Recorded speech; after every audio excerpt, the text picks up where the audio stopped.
Hello and welcome to the CSX Corporation Earnings Conference Call. All lines have been placed on mute to prevent any background noise. After the speaker's remarks, there will be a question and answer session. And if you would like to ask a question during this time, please press star one on your telephone keypad. I would now like to turn the conference over to Matthew Korn, Head of Investor Relations. Please go ahead. Thank you, Sarah. Good afternoon, everyone. We're very pleased to have you join our fourth quarter earnings call. Joining me from the CSX leadership team are Steve Angel, President and Chief Executive Officer, Mike Corey, EVP and Chief Operating Officer, Kevin Boone, EVP and Chief Financial Officer, and Mary Claire Kenny, SVP and Chief Commercial Officer. In the presentation that accompanies this call, which is available on our website, you will find slides with our forward-looking and non-GAAP disclosures. We encourage you to review them. And with that, I'm very happy to turn the call over to Mr. Steve Angel. Good afternoon, and thank you for joining our fourth quarter call. This has been a challenging year for CSX and for our industry overall, with subdued demand and limited growth opportunities persisting across many of our key markets. Against this backdrop, our service levels remained positive in the fourth quarter, and we delivered modest total volume growth. However, reported operating income, operating margin, and earnings per share were all lower year over year. As noted in our press release, these results included approximately $50 million in expenses related to important actions we've taken to adjust our cost structure, deliver better financial results, and position the railroad to succeed. We are committed to delivering stronger performance into 2026 as we build on our key accomplishments. We've renewed the leadership team, putting the best people into the best positions to drive value. And we're aligned in driving greater physical responsibility and disciplined execution across the company. We've stabilized service on our network at high levels, delivering consistency and reliability for our customers while realizing clear productivity gains. We've capitalized on the strength of our service to win business, and we will be ready and able to respond when demand increases. As we move forward, you will continue to see us take thoughtful actions to drive greater profitability and cash flow and build momentum into the year ahead. And now I'll turn it over to Mike. Thank you, Steve. So let's take a quick look at our safety and operational metrics on slide 5. Our operations team is improving safety performance through focused execution of our safety plan. The left portion of this slide highlights meaningful full-year declines in both FRA injury and accident rates, with the fourth quarter posting the year's best metrics.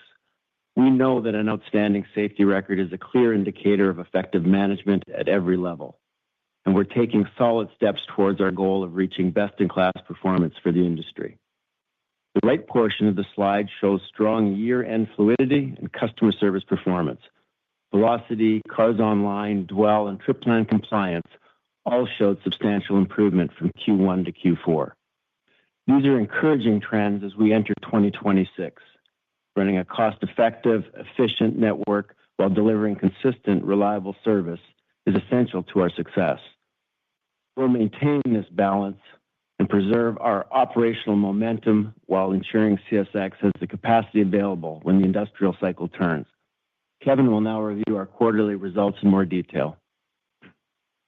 Thank you, Mike, and good afternoon. I'm excited to be back in the CFO role and have an opportunity to work with this team. As Steve mentioned, over the last couple of months, we have taken steps to align our cost structure to the current business environment. The team is fully engaged, and I'm encouraged by the momentum we are building, with opportunities to drive efficiencies in nearly every part of our business as we enter 2026. Now let's move to the fourth quarter results. Volume increased 1%, with revenue down 1%, driven by business mix headwinds and coal pricing.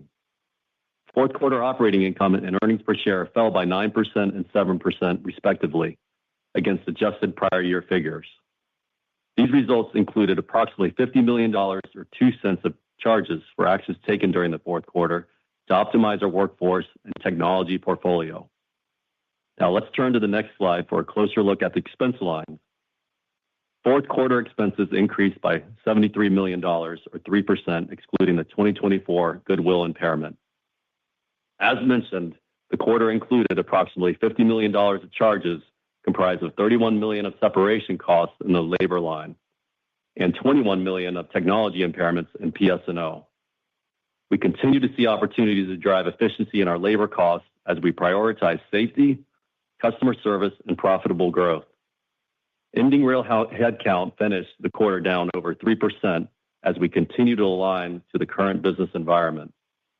Additionally, overtime remains a focus for Mike's team as we look for ways to provide better visibility and tools to manage these costs. We have identified meaningful opportunities to reduce non-labor spending with well over 100 diverse savings initiatives across the company, including cutting outside and professional service spend, improving asset utilization and maintenance efficiencies, as well as enhancing controls around all sources of discretionary spend.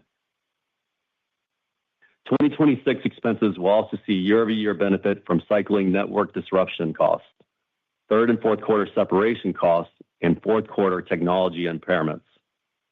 Depreciation expense will be relatively stable year-over-year as normal increases to the asset base are offset by favorable results from an equipment life study, asset retirements, and targeted reductions to technology and aviation assets. We are encouraged by the cost improvements identified as we move through the quarter. Similar to our focus on cost, capital spend and driving free cash flow remains a significant area of opportunity.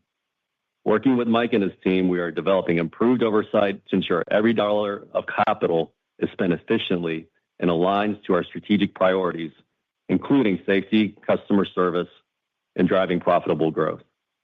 With that, I'll turn it over to Mary Claire to review our revenue results. Thank you, Kevin. I'm happy to be here and excited to have the opportunity to lead the professionals in our commercial organization. The railroad is running well, and we have many opportunities ahead.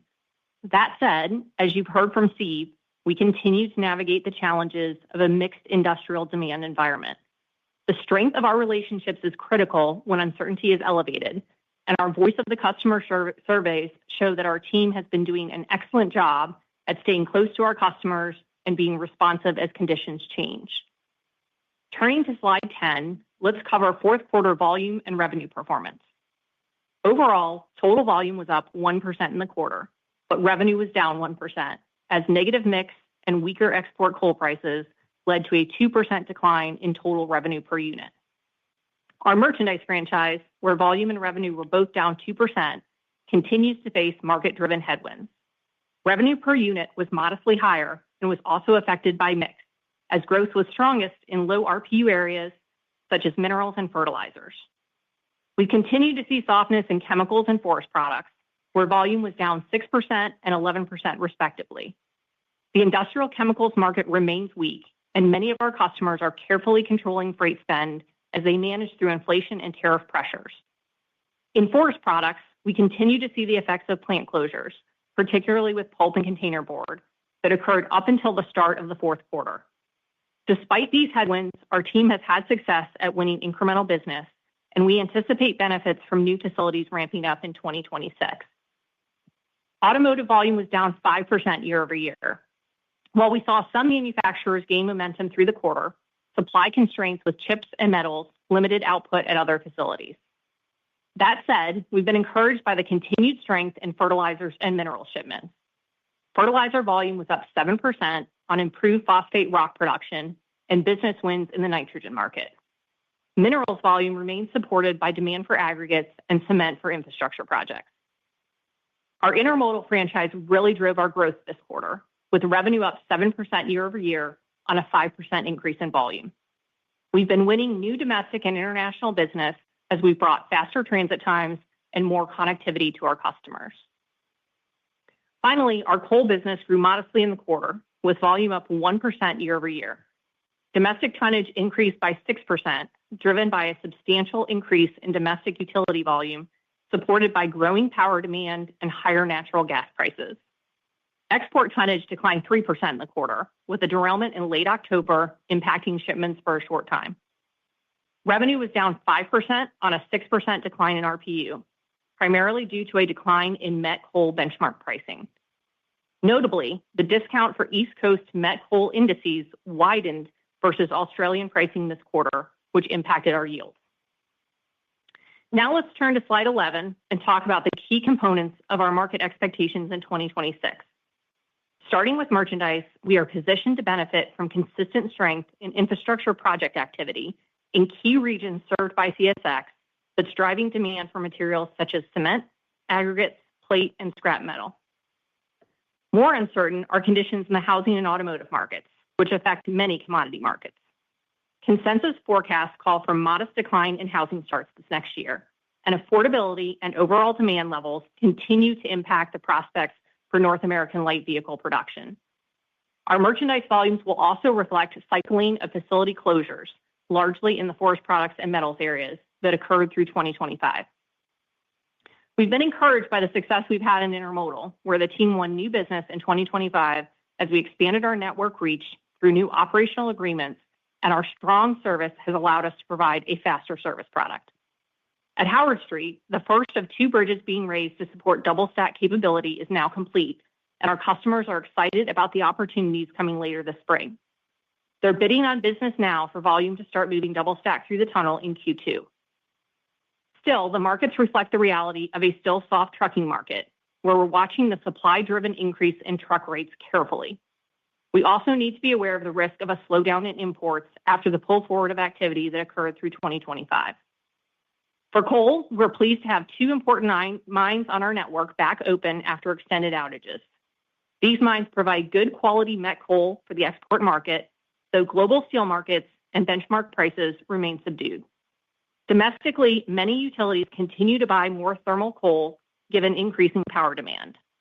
We do have coal plants on our network scheduled to retire this year, but we have seen some closures get delayed. Overall, we see good potential in 2026, but we expect the best results will come from our own specific initiatives. Our visibility is limited, but from what we can see and hear from our customers today, there's no short-term catalyst on the horizon to lift the major industrial markets. Our team will work hard to make the most of every profitable opportunity, and we will be ready to respond when macro conditions improve. Now I'll hand it back to Steve to talk through our outlook. Thank you, Mary. Thank you, Mary Claire. Now we'll review our guidance for 2026 on slide 13.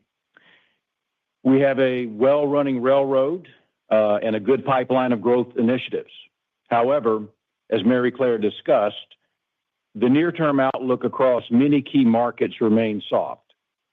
As we plan for 2026, we do not anticipate any meaningful improvement in macroeconomic conditions. So we are assuming low single-digit revenue growth for the year based on flat industrial production, modest GDP growth, and fuel and benchmark coal prices consistent with current levels. We expect to deliver year-over-year operating margin expansion in the range of 200 to 300 basis points. This is from a combination of workforce optimization, tighter management of discretionary expenses, our drive for efficiency, and the benefits of a more stable, fluid railroad. With our Blue Ridge project complete and focused efforts on capital discipline in place, we plan for 2026 CapEx below $2.4 billion, a substantial reduction from last year. Our CapEx priorities are unchanged. Invest in our infrastructure for safety and reliability, and invest in growth and productivity projects that pass our financial criteria.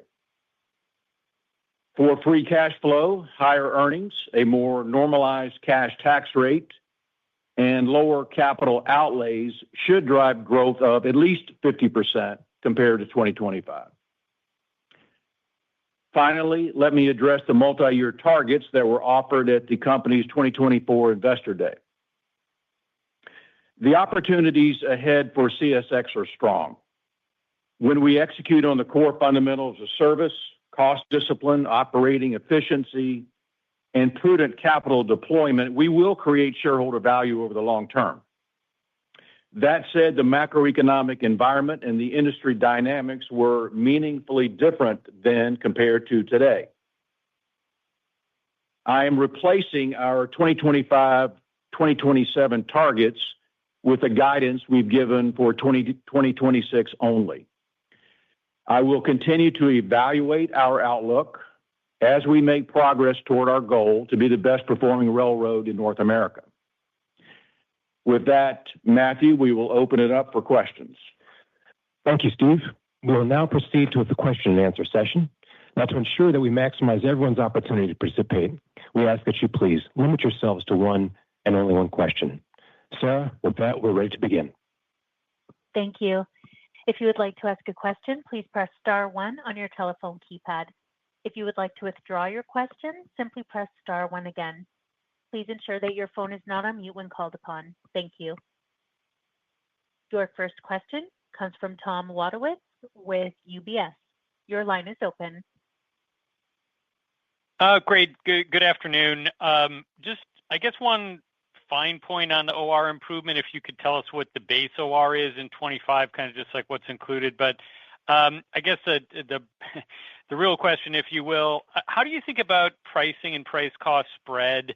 I think, Steve, focus on price and productivity are kind of two hallmarks of your approach. How do you think about the opportunity to have some traction on the price initiatives and see pricing above cost inflation in 2026? Thank you. Yeah, Tom, on the base, the starting point for 2025 is obviously X the charge that we took on goodwill. So that's the starting point that we have in the adjusted number that we disclosed.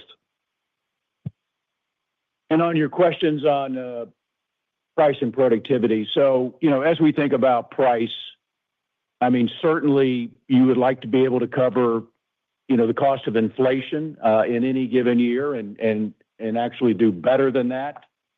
In terms of kind of where we are in the pricing initiatives, Mary Claire has taken the ball on that and has already put some new structures in place that I think are definitely going to help in terms of our price yield.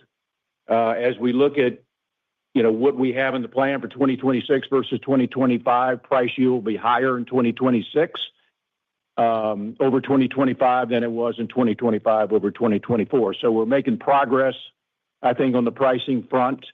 It'll be a bit slow going, but I think we'll continue to make progress as we work harder on the whole price management equation.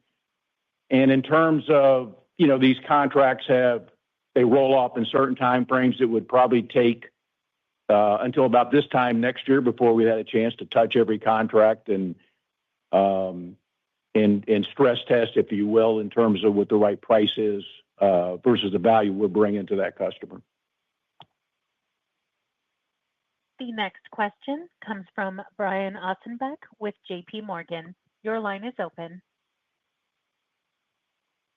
Hey, good afternoon. Thanks for taking the question. So maybe one for Kevin. In the 200 to 300 basis point guidance for improvement, can you give us some qualification how much of that you think is already baked in based on some of the one-time items or the things are rolling off? And sort of what are you expecting for inflation within that guide? Because if you look at the ALIF index, for example, that's starting to pick up a bit here.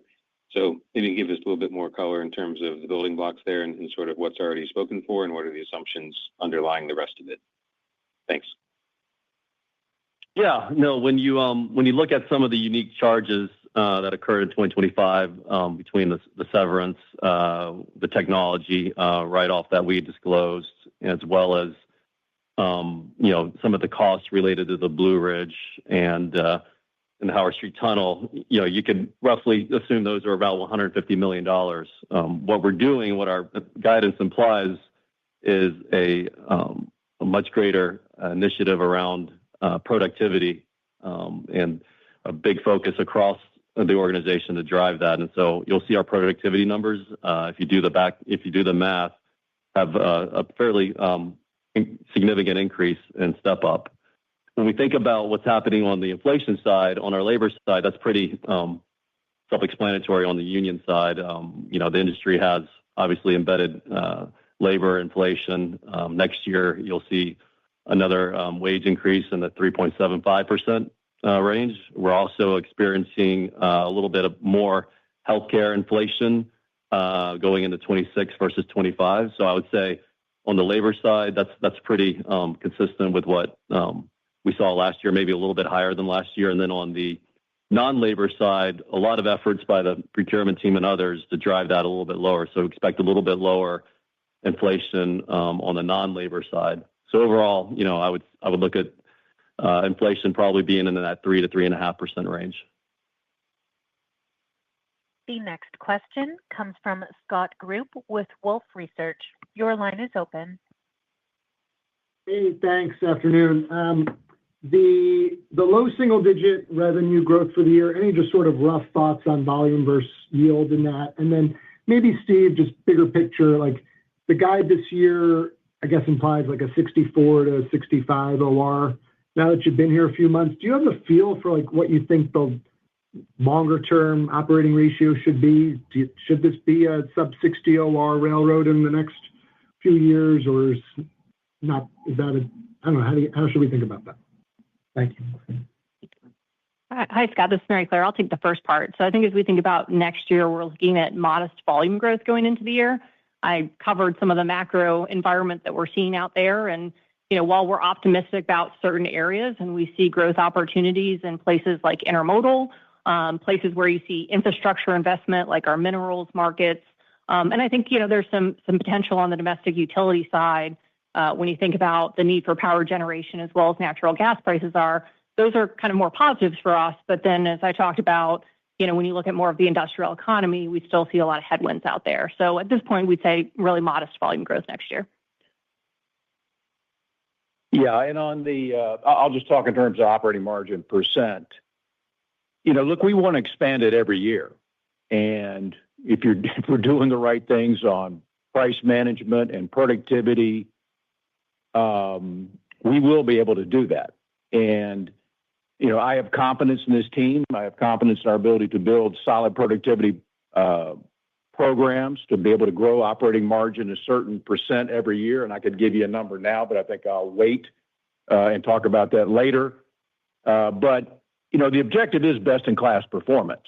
And, you know what that is with respect to operating margin. I know what that is. I have confidence we can get there. The question is, over what time frame. We'll make progress every year. What I would like to do, we have a very solid plan, as Kevin described, and we put a ton of time into building this plan for the environment that we're facing and to make sure we could deliver an outcome that we would be proud of. So that's where we are. But what I would like to see over the course of time is how well we can execute to those plans.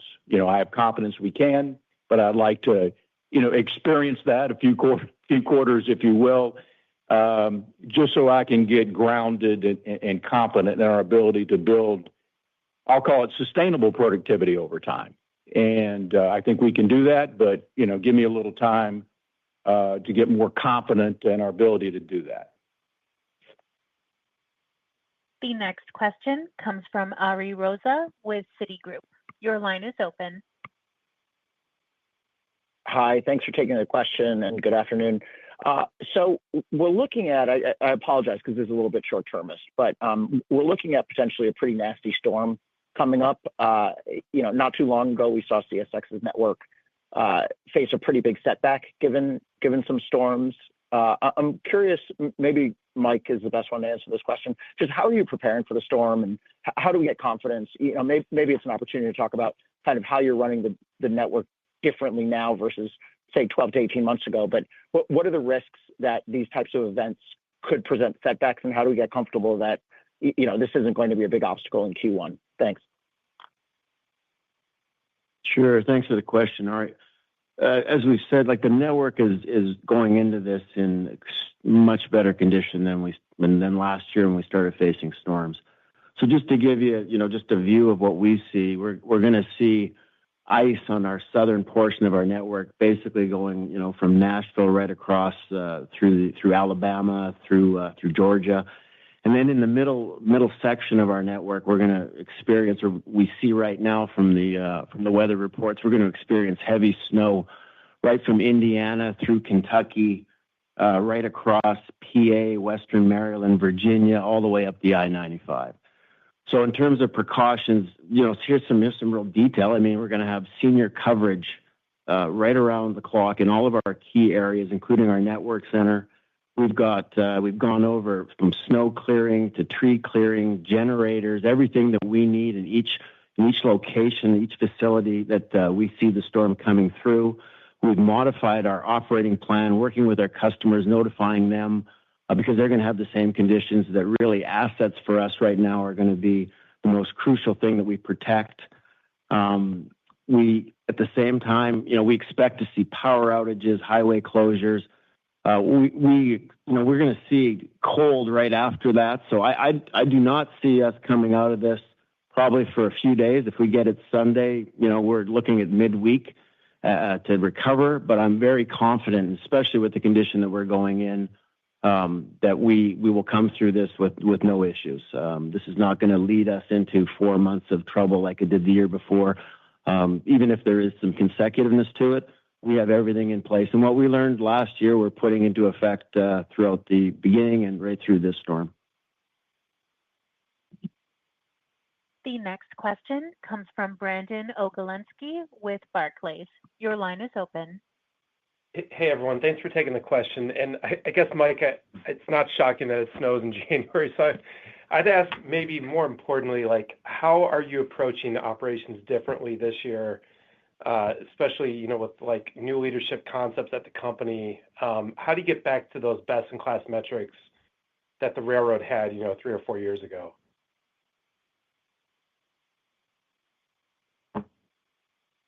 Thanks for the question. I think you can see by the metrics we have now, we're running as good as we have 3 or 4 years ago. But really, I mean, it's a focus on asset utilization. It's a focus on oversight and to the key measures that we look at every day. Really, that's what we've done. What we learned through that exercise was to make sure that we take action as soon as we can on the issues that are preventing us from being fluid. And that's from making sure that we don't bring equipment in when we shouldn't. It's making sure we have our excess equipment in places to be able to respond to issues we have. And that's generally what we did to come out of the first and second quarter issues we've had. But I don't see us really, failing on this storm coming up. I appreciate your concern, but we're ready for it. And I see us coming through it very well. The next question comes from Ken Hoexter with Bank of America. Your line is open. Hey, great. Good afternoon. So, Kevin, sounds like a lot of programs. I think you mentioned 100 different ones. But just so we don't get lost in kind of minutia, can you maybe talk dollar amounts for buckets so we can, track something? Is there workforce optimization or a headcount target? Anything from Mike Corey on the op savings? And Kevin, you mentioned non-labor spending. Maybe you could just parse that out a little bit. So, because if we've got very low volume growth, very low pricing growth, how do we get that 200 to 300 margin basis points? I guess you take out maybe 100 basis points or so from the $100 million that you spent this year. But if you can bucketize some of that stuff to help us walk through and what to expect. Yeah, when you look at the majority of, the productivity that you obviously can solve for after the $150 million that I pointed out, that naturally just comes out, that won't repeat in 2026. It's very, very highly focused on the labor line and the PS&O line. And so a lot of activity in those two areas, I would say largely equally divided. You'll probably see on an absolute basis, an absolute dollar basis, more come out of the PS&O line because you're going to have less inflation, core inflation in that line versus the labor, which I talked about a little bit earlier, given obviously our union labor contracts and what we're seeing on the medical side on that area. But those are the areas we're certainly focused on driving cost improvement across the line items. Depreciation, more or less, will be in the flat range, as we pointed out, and then. Certainly some areas of improvement. Mike will always tell you on the fuel side, we're looking for every opportunity to continue to get more fuel efficient.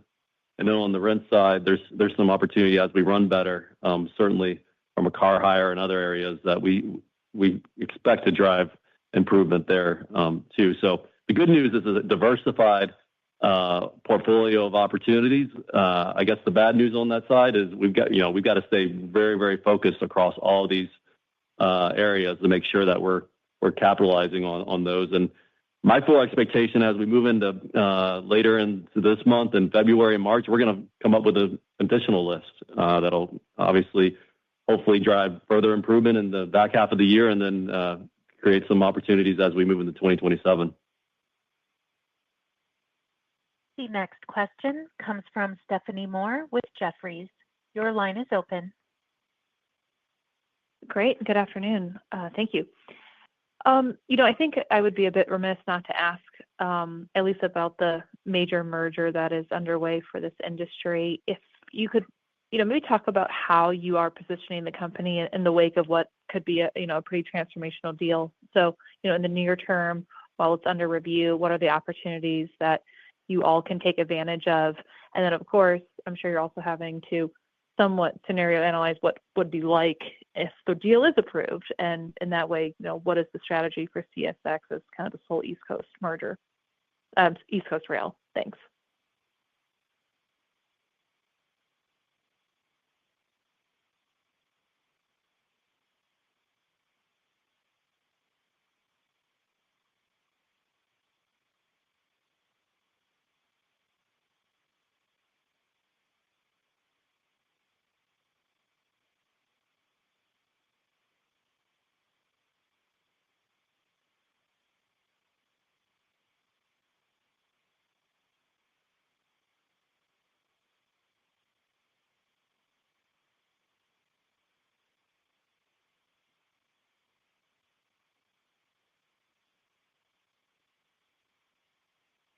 And made a call.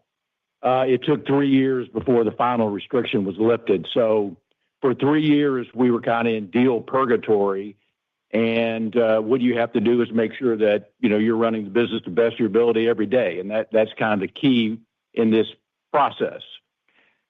I don't know what conditions are going to be required for approval. That remains to be seen. I think this is a long process, and we'll find out, what that is. And then when you get to the end of that, if the merger is approved, you still have to execute. So I think it's a long process. As I said, there are going to be, opportunities we can take advantage of. We see some today that we're taking advantage of. Whatever risk are out there, we'll certainly manage those. We'll mitigate those. We'll have plans for those. As the time comes forward for us to make our case to the appropriate authorities, we'll certainly be prepared to do that. And then the focus is just making sure that we can be as competitive as we can be. But at the end of the day, we can create value by running CSX better every day. So you can set the merger aside. We're going to manage that. We're going to work through that. We're going to have many, many quarters to talk about that probably. But what we know we can do now is run this company better every day, and we feel really good about our ability to do that. The next question comes from Jonathan Chappell with Evercore ISI. Your line is open. Thank you. Good afternoon. Kevin, maybe Mary Claire, can you just help us a little bit with coal RPU? Feels like the way that we're calculating it now is a little bit different than the last several years. And, what are you thinking about as baked into that revenue growth? Do we see, and this is from both a 1Q and a full year perspective, is it kind of stabilized from this 4Q exit rate, or is there some improvement baked into what's a very important yield line item? Yeah, so it's Mary Claire. I'd say as we think about RPU going forward, there's always a mixed element that comes into our business. And so as I think about going into 2026, talked about some of the markets that we feel a little bit better about, as well as ones that, we see more risk. And so intermodal, we feel good about. When you think about some of our merchandise side of the business, we see some impacts there of probably stronger growth in some of our lower RPU business, like minerals and fertilizers, and more softness in some of our higher RPU business. When you think about our forest products business or our chemicals business, talk a little bit more about next year. We've got overlaps that we saw closures over the course of 2025. Quite a few of that in our forest products line of business. We see auto down next year from a North American light vehicle production perspective. And we also have a large plant on our network that will be down over the course of next year. So that'll certainly impact, where we see volume growth versus decline, and that comes into play. I would tell you, Steve spoke earlier about, how we're thinking about pricing. We've had a lot of conversations there. We've looked at our processes and controls, and, Mike's delivering a really good service product right now, and customers value that. And so we're going to take that into account as we think about going forward. And you also know there's a portion of our business that we can touch every year. So that'll impact from a timing perspective. Yeah, I'll just add on the coal RPU, just as a headline. We went through a year where we're lapping some pretty difficult comps, and that'll be largely, we'll be through that by the first quarter on that side. So, we'll see a lot more stable, maybe slightly down, but again, that to Mary Claire's point, it's a lot about mix, and obviously with a stronger Southern utility demand, that is helpful as well, given the length of haul. The next question comes from Chris Wetherbee with Wells Fargo. Your line is open. Yeah, hey, thanks. Good afternoon, guys. Maybe wanted to come back to a question I was asked earlier in the call and maybe think about it a little bit differently. I guess, Steve, you talked about best in class, and when you think about it from a margin perspective, we kind of know where the benchmarks are. CSX was there probably 5 or 6 years ago for a few years, and I know things are different, mix is different. There are some other dynamics in the market relative to then. But I guess as you've been there for 3+ months now and had a chance to kind of think about the business, is there anything meaningful that you see that would sort of prevent the ability to get back to those levels, whether you think about sort of the different customer mix, how things are changing, if there's anything from a network perspective we should be thinking about? I get the productivity, and you have to kind of get some reps in before you feel comfortable with how that can be sustainable. But anything sort of, maybe insurmountable that you see right off the bat? I mean, in an answer, no, I don't see anything insurmountable. And it's not like I'm sitting here, thinking that we're going to go back to the heydays of coal and that's how we're going to accomplish it. That's not what I'm thinking. I'm thinking about, basically take the mix we got and, through some of the strong initiatives that Mary Claire talked about earlier, finding some growth through our own actions. Obviously, anytime you get a little help from the economy, that would certainly help a great deal towards, moving those operating margins up faster. But I really don't sit here and think, I need to have a lot of help from the economy. I think our own growth initiatives, doing a better job on price management, and working the productivity equation very hard. And both Mike and Kevin have talked about certain actions that they've taken. But I can lay out something that says, we should be able to get there. But again, I want to see the kind of proof in the pudding. And I think that'll happen. But, that's kind of how I think about it. The next question comes from Jason Seidl with TD Cowen. Your line is open. Thank you, operator. Steve and team, hello. Mary Claire, I guess this is going to be one for you. We're going to go back to the coal side, but I want a clarification first. I think you said it was, you were calling for muted growth, and then you said next year. I'm assuming you were talking 26 and not 27? Yes, 26, sorry. Oh, okay, no, not a problem. I've done that a bunch of times already this year. Wanted to just ask a question, given this storm and some of the impacts that we've seen, at least over the last 2 days with natural gas futures, just how long do natural gas prices have to stay elevated until we see a flow through on the volume side, and what's sort of the best way to monitor that? Yeah, thanks, Jason. I would say, as I think about the coal side, both with greater power demand that we're seeing here and the increase in the natural gas prices, certainly supported recently about this upcoming storm, we feel good about the volume demand on the domestic utility side. I would say, one of the things that we're watching here, though, is there were some planned closures that were supposed to start happening this year. We expect those will get delayed, but for how long, that's a little bit uncertain. I think there's going to be more demand and more opportunity for us. I think the piece we'll have to watch is, how much can actually be supported by the producers going forward. The next question comes from Ravi Shanker with Morgan Stanley. Your line is open. Great. Thank you. Good afternoon, everyone. Steve, it's understandable that you pulled the long-term guidance given what macro has done the last couple of years. But is that still the right template to think about earnings growth in the long term when macro is normal? Or do you think something's changed with the business where it could be better or worse than that initial guidance? No, I don't think anything's changed in the business where we can't come back and lay out a longer term guidance or a longer term algorithm.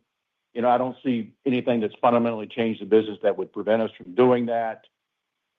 It's just caution on my part that I want to make sure that we can execute the plans in front of us before we start talking about a longer term picture. But I'm not sitting here thinking that we need to get away from that, any kind of longer term guidance because there's something fundamentally wrong in the business. I don't see that. The next question comes from Jordan Alliger with Goldman Sachs. Your line is open. Yeah, hi. Just sort of curious, can you maybe talk a little bit more about the double stack opportunity, perhaps sort of update, if anything, on the sizing? And I know you said people are putting bids out, for the second quarter. Any additional sense for how we should think about the timing of how that could ramp into your business and order of magnitude? Thanks. Yeah, thank you. So I tell you, we're really excited about Howard Street Tunnel. I've been here 14 years and excited to see it come to fruition. And there's a couple opportunities there. One, we're adding new connectivity from the southeast up into the northeast, and so we've announced new lanes of service. But it's also going to improve our service product from Chicago to and from Baltimore. It's also enabled us to allow efficient double stack service from the West Coast all the way through to Baltimore versus having to do a rubber tire crosstown in Chicago. So we're excited about the opportunities that are out there. We're talking to our customers today, both channel partners and shippers. But what I would tell you is based on past experience, it typically takes a couple of bid cycles to really for customers to kind of see the opportunity and convert more business. So we expect to see growth this year and going into the future. I would say both on our domestic and in the future on the international side of the business as well. The next question comes from Walter Spracklin with RBC Capital. Your line is open. Yeah, thanks very much, operator. Good afternoon, everyone. I wanted to come back to the revenue growth profile of low single digit. I know whenever I think about pricing in the rail industry, I kind of consider it in the 3.5% area, and then you do assume some volume growth, it would seem. So just curious, is there a mix effect at play here where we should build in some negative mix, or are we seeing that core pricing number that's typically north of 3, somewhere below 3? I know, Mary Claire, you flagged truck pricing. I don't know if that's truck pricing is catching a bid here. So I'm just curious as to how you decompose the revenue growth versus what you would have seen typically in the past. Yeah, what I would say is, mix is always going to play a role, right? And so as I talked about this year and what we're seeing, we expect some of the stronger growth to be in our lower RPU segments. And so that is going to absolutely have an impact on us. On the intermodal side, that's lower RPU. Minerals and fertilizers, a little bit lower RPU for us. When you think about chemicals, when you think about forest products, when you think about automotive, there's headwinds out there. We're going to go after opportunities that we see and make sure they're accretive to the business. But mix is certainly going to impact where we see the growth come in 2026, and that will have an overall impact on the business. Kevin touched a little bit on the coal side earlier. I just mentioned on that. I do think that not only is there domestic utility opportunity this year, provided these closures that are scheduled get pushed back, but I would also say on the export side, last year we saw the numbers, the benchmarks come down pretty significantly over the course of the year. I think what we've seen is some pretty recent stabilization there. I guess I would call out that PLV has jumped up a bit, but I think it's important to note that when you think about our business, we're more heavily indexed to high vol, and I would say that's been more stable as opposed to seeing any significant increase at this point. The next question comes from Bascome Majors with Susquehanna. Your line is open. Steve, last quarter, you gave us some thoughts early on in your tenure about your compensation philosophy and how it kind of applied to the rail model. Now that you've gotten through a few more months, you're in planning, can you talk a little bit more tactically about how you and the board have talked about changing the incentives for senior management, both on an annual basis and a go-forward long-term basis? How are they different today than they were, the last few years? Thank you. Well, we're basically in the process of rolling out the new metrics, kind of as we speak. But if you, to your point about what I discussed last time about most important, and it's really inherent in our guidance, right? I talked about operating margins as being very important in terms of, demonstrating that we can continue to improve the quality of the business. And so that's an obvious metric. Operating income dollars, that's what translates into, net income and earnings per share. So that's obvious. That will always be an important metric. Safety will always be part of the mix. And if I had to pick three metrics that are most important to us sitting here at this time, it'd be those three, including safety.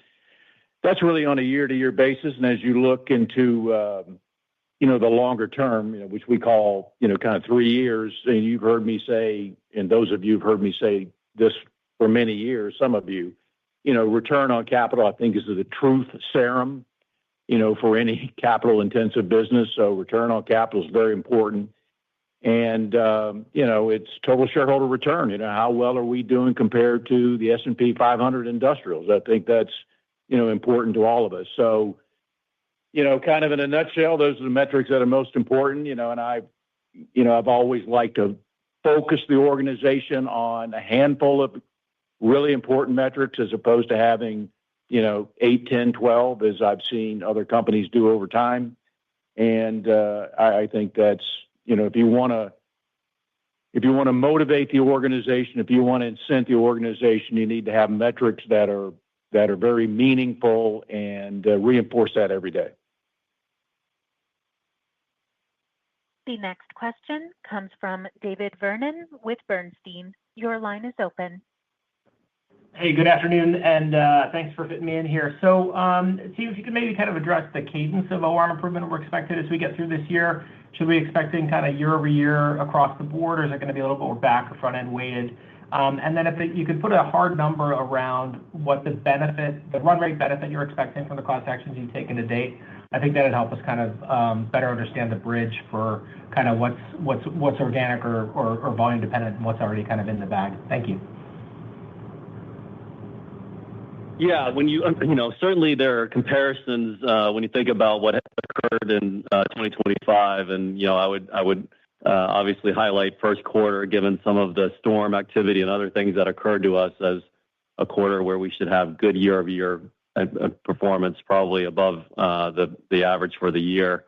This is a continual process. As we move through the year, we continue to expect to get better and drive more costs out of the business, and we'll see if what the revenue story is. We're obviously not assuming a whole lot, but there's a lot of activity around that as well. The framework that I would use from a margin perspective is, the $150 million that I certainly highlighted as not going to reoccur next year. I highlighted 3 to 3.5% inflation in our business, and you'll see that more pronounced on the labor side versus the non-labor side. And I think you can effectively back into, what we're assuming from a productivity standpoint from there. The next question comes from Diane McKinney with Deutsche Bank. Your line is open. Hi there, this is Megan. Thanks for taking my question. Kind of sticking with the OR progression, I think it was really encouraging to hear about the over 100 diverse savings initiatives that the team identified, but it also sounds like there's potential for more.